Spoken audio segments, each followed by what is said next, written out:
কাশ্মীরি আলুর দম, এটা আমাদের রেগুলার হোম ডেলিভারিতে অর্ডার থাকে। তো সেটাই শেয়ার করছি। যেটা হচ্ছে আমি প্রথমে আলুটাকে সেদ্ধ করে ভেজে তুলে রেখেছি।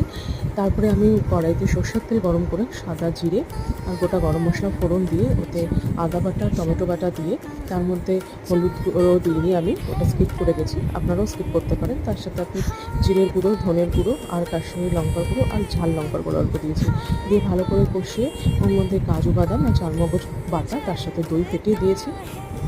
কষানো হয়ে গেলে আপনি আলুগুলোকে দিয়ে সামান্য জল দিয়ে আর তারপরে একটু সেদ্ধ হওয়ার জন্য রাখবেন।